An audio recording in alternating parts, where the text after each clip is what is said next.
এই ওয়াকফ আইন যে অ্যামেন্ডমেন্ট নিয়ে এসছে, এই আইনকে প্রত্যাহার করতে হবে। আমরা আদালতে যাব না, রাস্তায় থাকব, আর রাস্তায় থেকেই এই আইনকে প্রত্যাহার করতে হবে, যেমনভাবে প্রত্যাহার করতে হয়েছিল কৃষক বিলটাকেও। সেই একইভাবে আমরা রাস্তায় আছি আর আগামী দিনে রাস্তায় থাকব। কতগুলো কথা শুধু বলবো যে কেন আজকে এই সময় এই আইন আনতে হলো। আপনারা জানেন যে বাবরি মসজিদ ধ্বংস হয়েছে, দীর্ঘদিন ধরে আদালতে মামলা চলেছে, আর সেই মামলার জুজু দেখিয়ে দীর্ঘদিন ধরে ওই নির্বাচন করে গেছে মোদী সরকার। সেই রাম মন্দির প্রতিষ্ঠা হয়ে গেছে, মন্দিরের ঠাকুরের প্রাণ প্রতিষ্ঠাও হয়ে গেছে, তা নিয়ে অনেক বিতর্ক হয়েছে, হিন্দুদের মধ্যেও হয়েছে। এখন আগামী নির্বাচনে তার কাছে আর কিছু তাস নেই, একটা কিছু বানাতে হবে। আর তাই নতুন করে একটা আইন নিয়ে এসছে। আইন নিয়ে এসছে দুটো কারণে।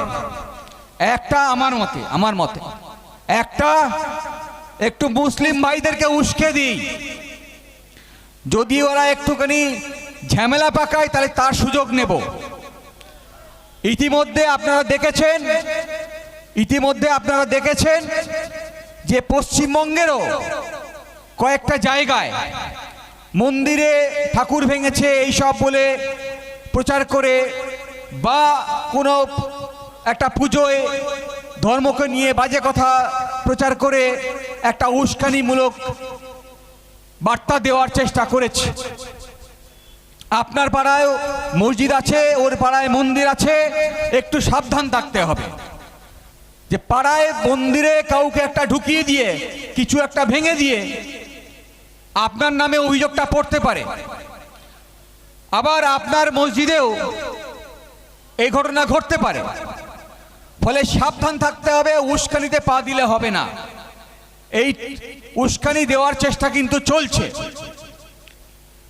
আপনারা দেখেছেন বিগত কিছুদিন ধরে শুভেন্দু অধিকারী, বিরোধী দলের নেতা আর বিজেপির নেতা এখনকার, আগে তৃণমূলের নেতা ছিল, সে যে ধরনের কথাবার্তা বলছে তা যদি একটা অন্য ধর্মের কেউ বলতো তা নিয়ে অনেকগুলো কেস হয়ে যেত।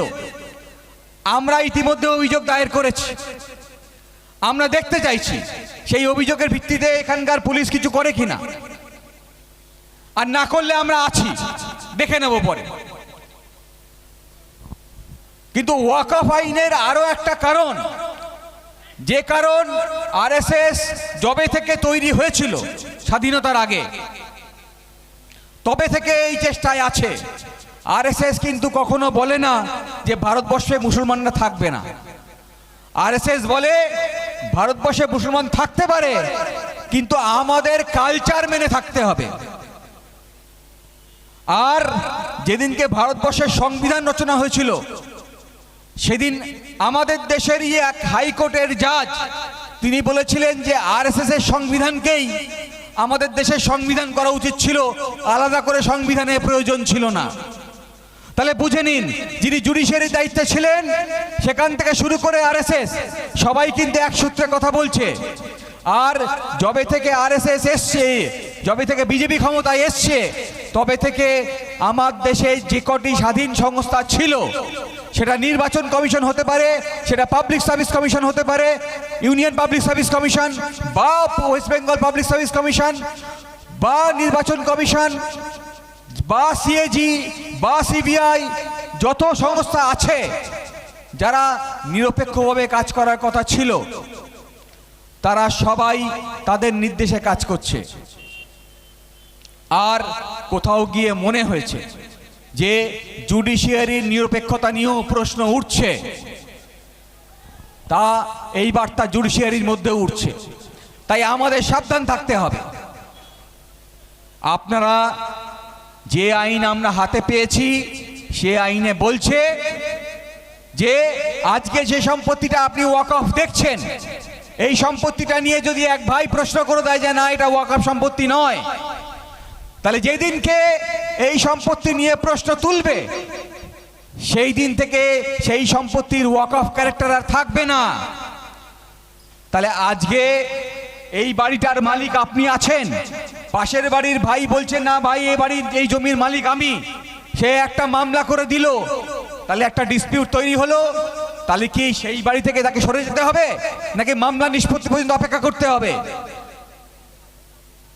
এখানে আদালতে যাওয়ারও দরকার হচ্ছে না, বলছে যেহেতু কালেক্টর সমস্ত জমির রক্ষণাবেক্ষণ করে, ফলে কালেক্টর সেই দিন থেকে জমির মালিক হয়ে যাবে, তবে থেকে আর ওয়াকফ থাকবে না যতদিন পর্যন্ত এটা সিদ্ধান্ত হচ্ছে ওটা ওয়াকফ। তাহলে আজকে কলকাতা থেকে শুরু করে গ্রাম বাংলার বিভিন্ন জায়গায় যত ওয়াকফ সম্পত্তি আছে, সেই ওয়াকফ সম্পত্তি নিয়ে কালকে যদি কেউ প্রশ্ন তুলে দেয়, তাহলে সেই দিন থেকে সেই ওয়াকফ সম্পত্তির রক্ষণাবেক্ষণের দায় হবে কালেক্টরের, আর আপনি ম্যানেজ করতে পারবেন না, মুতোয়ালি ম্যানেজ করার অধিকার থাকবেন না। এ কথা কি মানা যায়? আমরা জানি, আমরা যারা পর্চা নিয়ে কাজ করি, প্রচুর পর্চায় লেখা আছে এই পুকুরটা মুসলিম সাধারণের ব্যবহার্য, এই মাঠটা মুসলিম সাধারণের ব্যবহার্য, এই কবরস্থান মুসলিম সাধারণের ব্যবহার্য, লেখা থাকে তো, প্রচুর পর্চায় লেখা থাকে তো। আর এই পর্চায় যা লেখা আছে এর কি ওয়াকফ দলিল আছে? বেশিরভাগ ক্ষেত্রে ওয়াকফের কোনো দলিল নেই, ব্যবহারিক সূত্রে ওটা ওয়াকফ হয়েছে। 1995 সালে সুপ্রিম কোর্ট বলেছে যে এটায় মসজিদ আছে, যেখানে মাজার আছে, সেই সমস্ত সম্পত্তি হচ্ছে ওয়াকফ সম্পত্তি।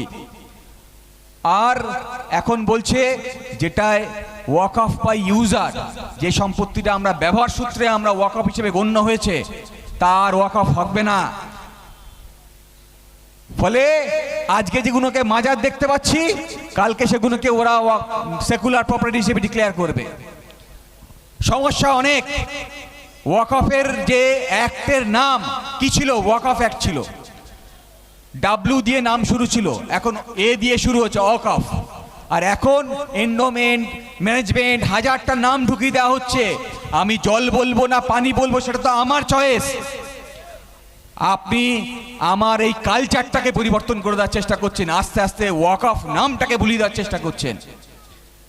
তাই এই যে পরিবর্তন করছেন, সেই যে পরিবর্তন করতে চাইছেন আপনি, সেই পরিবর্তন আসলে মুসলিম সমাজের কালচারে পরিবর্তন করতে চাইছেন।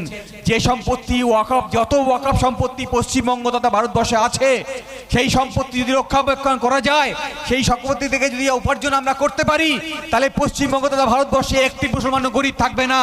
আর ওরা চাইছে অর্থনৈতিকভাবে এই মুসলমানকে পিছিয়ে রাখতে, ওরা চাইছে সামাজিকভাবে এই মুসলমানকে পিছিয়ে রাখতে। আমরা শুধু ওয়াকফ সম্পত্তির উপর মসজিদ বা মাজার করি না, আমরা এই ওয়াকফ সম্পত্তি থেকে হসপিটাল করতে পারি, আমরা এই ওয়াকফ সম্পত্তি থেকে স্কুল করতে পারি, ওয়াকফ সম্পত্তি থেকে মাদ্রাসা করতে পারি, আমাদের শিক্ষার বিকাশ করতে পারি। আমাদের সমাজের ছেলেমেয়েরা যদি শিক্ষিত হয়, আমাদের ছেলেমেয়েরা যদি ডাক্তার হয়, ইঞ্জিনিয়ার হয়, তাহলে আগামী দিনে আমার সমাজ এগিয়ে যাবে। আমার সমাজ এগিয়ে যাক, এ চায় না আরএসএস, আমাদের সমাজ এগিয়ে যায়, এ চায় না আরএসএস এর দর্শন যারা বিশ্বাস করে। আর তাই আক্রমণ আমাদের উপরে, এই আক্রমণ সার্বিক আক্রমণ, আর এই আক্রমণ হচ্ছে সংবিধানের উপর আক্রমণ। সংবিধান আমাদের অধিকার দিয়েছে আমাদের সম্পত্তি রক্ষণাবেক্ষণের, আর এই অধিকার কোনো দল কেড়ে নিতে পারে না 5 বছর ক্ষমতায় এসে। আর আমাদের অধিকার আছে সেই 5 বছর পরে। এই অধিকার আপনার, এই অধিকার আমাদের সবার। আমার আগের বক্তা বলছিলেন ইমানের কথা, আমি বলছি যারা বিচারক, সেই বিচারকের বিচার খুব কঠিন হয়, আমরা জানি আমাদের ধর্মের কথা। তাহলে বিচারকের বিচার যদি কঠিন হয়, তাহলে আগামী দিন আমরা সবাই আমাদের বিচারক হব। আমাদের স্থির করতে হবে আমাদের এই ক্ষমতায়, রাষ্ট্র ব্যবস্থার দায়িত্বে কে থাকবে, সেই বিচার আপনার করতে হবে আগামী দিন যখন ইলেকশন হবে, নির্বাচন হবে। আমরা এই যারা ধর্মকে নিয়ে রাজনীতি করছে, যারা আমাদের দেশের সংবিধানকে অস্বীকার করছে, তাদের বিরুদ্ধে আমাদের বিচার দেখাবো, আর তাদেরকে এই ক্ষমতা থেকে ছুঁড়ে ফেলে দেওয়ার কথা ভাববো। এই কথা বলে আমি আমার বক্তব্য শেষ করছি।